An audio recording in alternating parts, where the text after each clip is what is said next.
नमस्कार दोस्तों, quick studies में एक बार फिर स्वागत करता हूं। तो दोस्तों हम लोग इसमें संस्कार संस्कार के बारे में देखने वाले हैं और ये हमारा जो है कि संस्कृत का क्लास कक्षा 10 का संस्कृत का पाठ 6 यानी चैप्टर नंबर 6 है और इसका नाम है भारतीय संस्कार। ये निबंध है। तो इसमें हम लोग देखने वाले हैं कि संस्कार कितने प्रकार के होते हैं और टोटल कितने संस्कार हैं। तो एक एक करके हम लोग पूरा समझेंगे। यदि आप वीडियो को अंत तक देखते हैं तो संस्कार से आपका यदि सवाल आता है एग्जाम में तो आपका एक भी नहीं छूट पाएगा। तो चलिए शुरू करते हैं। तो पहले पहले सवाल आता है कि संस्कार कितने होते हैं। संस्कार कितने होते हैं? तो संस्कार होते हैं, इसकी संख्या कुल कितनी है? 16 है। ये सबसे भी व्यापक सवाल है कि दोस्तों कि संस्कार कितने हैं। संस्कार कुल मिलाकर के कितने होते हैं? 16 होते हैं। अब आगे सवाल आता है। आगे सवाल में है, इसमें कुछ कैटेगरी वाइज इसमें बांटा गया है। कैटेगरी वाइज में है कि पहला पॉइंट में इसमें होता है जन्म से पहले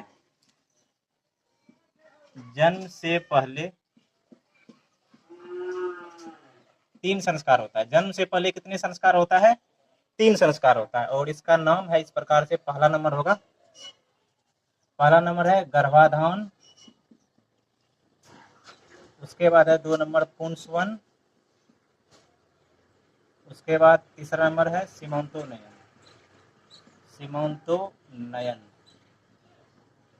इसमें पहले आएगा, इसमें पूछेगा आपसे ऑब्जेक्टिव में पूछेगा कि जन्म से पहले कितने संस्कार होते हैं। तो जन्म से पहले 3 संस्कार होता है, गर्भाधान, पुंसवन, सीमंतोनयन। एक बगल से आपको लिखते भी जाना है, आप लिख लीजिएगा, जब तक एग्जाम नहीं होता है तब तक आपको पढ़ना है। उसके बाद आता है, उसके बाद आगे पॉइंट है शेषावस्था में 6 संस्कार होता है। शेषावस्था में 6 संस्कार। शेषावस्था में कितने संस्कार होता है? 6 संस्कार होता है। इसका नाम लिखते हैं इस प्रकार से। इसका नाम पहला है निष्क्रमणम,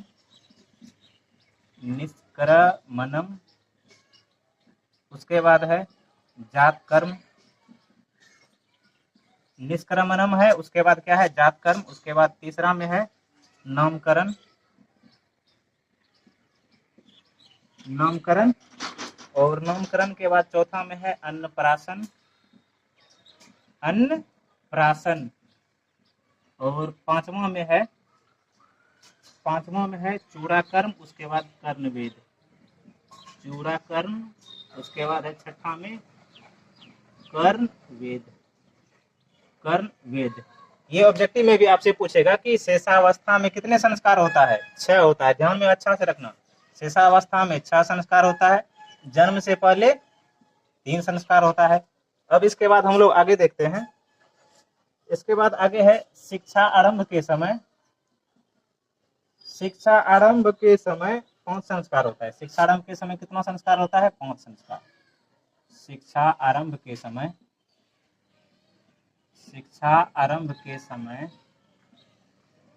5 संस्कार होता है। कितने संस्कार होता है दोस्तों? 5 संस्कार होता है। ये आपको लगभग कि आप कहाँ यदि कहीं भी पढ़े होंगे तो आपको इस तरह से नहीं बताया होगा कि कितना कितना होता है। यदि आप इसको सिर्फ याद कर लेना, गर्भाधान, पुंसवन, सीमंतोनयन, ये 3 है किसके? जन्म से पहले का। उसके बाद है शेषावस्था में 6 होता है, निष्क्रमणम, जातकर्म, नामकरण, अन्नप्राशन, चूड़ाकर्म, कर्णवेद।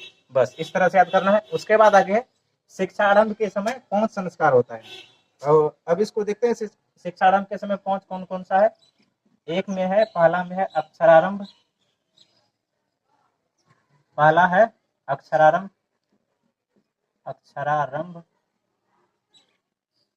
यानी शुरुआत में जब बच्चे लोग क्या करते हैं? अक्षर पढ़ना शुरू करते हैं। उसके बाद दूसरा है वेदारंभ,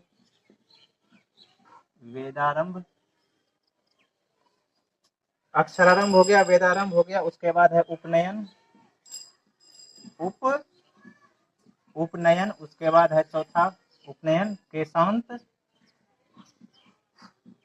केशांत, चौथा में हो गया केशांत। उसके बाद है समापवर्तन। उसके बाद क्या हुआ दोस्तों?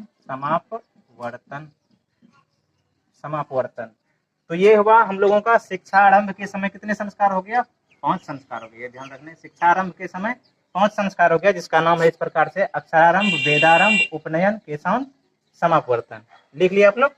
इसके बाद आगे आता है, अब आगे है गृहस्थ आश्रम में प्रवेश के समय 1 संस्कार होता है।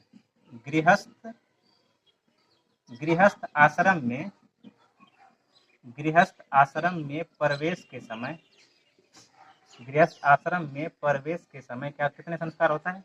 एक संस्कार। प्रवेश के समय, प्रवेश के समय एक संस्कार होता है। कितना होता है? एक संस्कार। और उस संस्कार का नाम है दोस्तों, उस संस्कार का नाम है विवाह। गृहस्थ आश्रम में प्रवेश के समय कौन सा संस्कार होता है? विवाह संस्कार होता है। अब आगे है, एक और पॉइंट बच गया है और इसका नाम है मरणोपरांत एक संस्कार होता है। मरणोपरांत, मरणोपरांत एक संस्कार।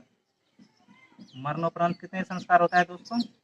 एक संस्कार होता है। ये ध्यान रखना है कि मरणोपरांत एक संस्कार। आपको ऑब्जेक्टिव में भी बार बार बोल रहे हैं कि ऑब्जेक्टिव में भी आपसे पूछ सकता है कि मरणोपरांत या एक संस्कार होता है, ये पूछ लेगा कि मरणोपरांत कितने संस्कार होता है, एक होता है, या तो ये पूछ लेगा कि मरणोपरांत कौन सा संस्कार होता है, उसका नाम बताना है। एक जो है वो कौन सा है, तो उसका नाम है दाह। दाह या इसको बोलते हैं अंत्येष्टि। अंत्येष्टि, दाह या फिर अंत्येष्टि, दाह बोलेंगे या फिर इसको क्या बोलेंगे? अंत्येष्टि संस्कार। दाह बोलेंगे इसको या फिर क्या बोलेंगे? अंत्येष्टि संस्कार बोलेंगे दोस्तों। तो यहाँ पे हमारा एक संस्कार ये हो गया, हो गया। अब हमको देखिए, देखते गिनाते हैं। यहाँ पे 3 यहाँ पे हो गया, 5 यहाँ पे हो गया, 6 और 3 9 हो गया, और 9 और 5 14, उसके बाद 15 और ये 16। एक बार और से रिवाइज करवाते हैं आप लोगों को। जन्म से पहले 3 संस्कार, जन्म से पहले इस तरह से आपको लिखना है कि जन्म से पहले 3 संस्कार होता है, गर्भाधान, पुंसवन, सीमंतोन्नयन। उसके बाद है शेषावस्था में 6 संस्कार होता है। शेषावस्था में 6 संस्कार होता है। निष्क्रमणम, जात कर्म, नामकरण, अन्नप्राशन, चूड़ाकर्म, कर्णवेद। इस प्रकार से होता है। निष्क्रमणम, जात कर्म, नामकरण, अन्नप्राशन, चूड़ाकर्म, कर्णवेद, ये हो गया। उसके बाद आता है शिक्षा आरंभ के समय कितना संस्कार होता है? शिक्षा आरंभ के समय 5 संस्कार होता है। कितना होता है? 5 संस्कार। 5 संस्कार हो गया। पहला उसके नाम, इस 5 संस्कारों का नाम इस प्रकार से है: अक्षरारंभ, वेदारंभ, उपनयन, केशांत, समापवर्तन। 5 हो गया। शिक्षारंभ के समय 5 संस्कार। आगे है गृहस्थ आश्रम में प्रवेश के समय एक संस्कार होता है। एक संस्कार क्या है? वो है विवाह। बस गृहस्थ आश्रम में प्रवेश के समय एक ही संस्कार है और उसका नाम क्या है? विवाह संस्कार है। अब आगे है मरणोपरांत एक संस्कार होता है। मरणोपरांत जब व्यक्ति की मृत्यु हो जाती है तो उसके बाद एक संस्कार होता है। एक संस्कार, उसका नाम क्या है? दाह या फिर अंत्येष्टि संस्कार। यदि दाह संस्कार आ जाए तो वो भी समझ लेना है कि मरणोपरांत जो संस्कार है वही है, या फिर अंत्येष्टि संस्कार आ जाए तो भी समझ लेना है कि मरणोपरांत जो एक संस्कार है बस उसी की बात हो रही है। तो एक संस्कार यहाँ पे ये हो गया। तो हम लोग दोस्तों भारतीय संस्कार चैप्टर से आप यदि आप अपना ऑब्जेक्टिव लगाएंगे तो आपका इनमें से मैक्सिमम सवाल इसी से आएगा कि किसके बाद कौन सा संस्कार है और कितने संस्कार होते हैं। तो यही होता है। तो ये हम लोग यहाँ पे भारतीय संस्कार चैप्टर का कंप्लीट देख चुके हैं। बस इतना सा ही आपको इस चैप्टर में आपको इतना सा ही पढ़ना होता है। आप इसको अच्छे से लिख लीजिए कॉपी में, अच्छे से इसको बार बार पढ़िए, याद हो जाएगा। एग्जाम में आपका परफॉर्म अच्छा रहेगा, संस्कृत में नंबर ज्यादा आएगा। संस्कृत में नंबर आने से गणित में प्रैक्टिस करेंगे तो उसमें आ जाएगा। संस्कृत में याद करने वाला होता है, तो याद आप जितना ज्यादा याद इतनी मतलब रिवाइज, जब लिखे हुए चीजों को जब बार बार रिवाइज करेंगे तो याद जल्दी होगा। तो हम लोग इसमें भारतीय संस्कार चैप्टर को देख लिए हैं। अब हम लोग दोस्तों आगे इसका क्या करेंगे? अब आगे हम लोग इसका ऑब्जेक्टिव लगाना शुरू करेंगे। इसका ऑब्जेक्टिव वाला वीडियो जल्द ही आएगा अपने चैनल पे। तो जो स्टूडेंट पहली बार देख रहे हैं, ऐसे विद्यार्थी जो पहली बार देख रहे हैं, चैनल पे विजिट कर रहे हैं, आपको वीडियो अच्छा लगता है, हमारा क्लास आपको बेहतर लग रहा है, समझने में आपको अच्छे से आपको समझ में आ रहा है, तो क्या करना है? चैनल को सब्सक्राइब कर लीजिए। अपने चैनल का नाम है क्विक स्टडीज। एक बार लिख देते हैं, quick studies. Quick studies channel को सब्सक्राइब कर लीजिए। और वीडियो को अच्छा, क्लासेस पसंद आया हो तो आपको क्या करना है? लाइक कर देना है। तो इसी तरह के और अच्छे महत्वपूर्ण क्लासेस में आपसे दोबारा मिलते हैं। तब तक के लिए पढ़ते रहिए। नमस्कार।